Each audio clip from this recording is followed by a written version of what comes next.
North Korea on Monday said it interpreted a tweet from President Donald Trump as a declaration of war and threatened to shoot down US B-1B Lancer strategic bombers even if they weren't flying in its airspace, but such an attack is easier said than done. The US frequently responds to North Korea's provocative missile and nuclear tests by flying its B-1B Lancer, a long-range, high-altitude, supersonic bomber near North Korea.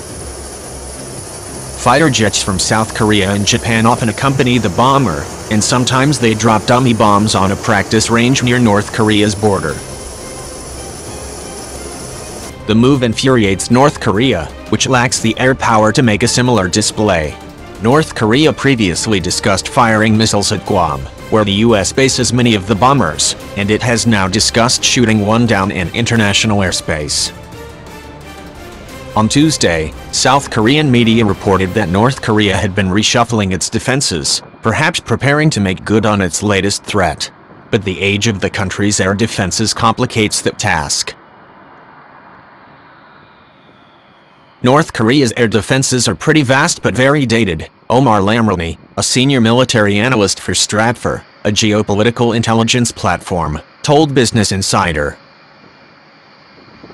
Lamrani said North Korea had a few variants of older Soviet-made jets and some knockoff Soviet air defenses, such as the KN-06 surface-to-air missile battery that mimics Russia's S-300 system.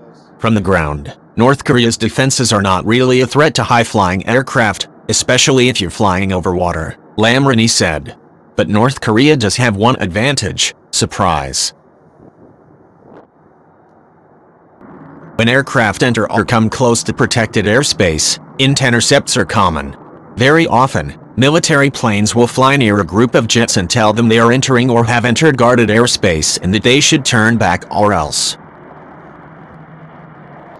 Though the US, South Korea, and Japan all have advanced jets that could easily shoot down an approaching North Korean jet before it got close enough to strike, the US and North Korea are observing a ceasefire and are not actively at war. Therefore, a North Korean jet could fly right up to a US bomber or fighter and take a close-range shot with a rudimentary weapon that would have a good chance of landing. North Korea would have the first-mover advantage, Lamrani said, but if the North Korean aircraft shot down the US's, they would pay a heavy price. For that reason, Lamrani said he found the scenario unlikely. The last time the US flew B-1s near North Korea, 4 advanced jet fighters accompanied it.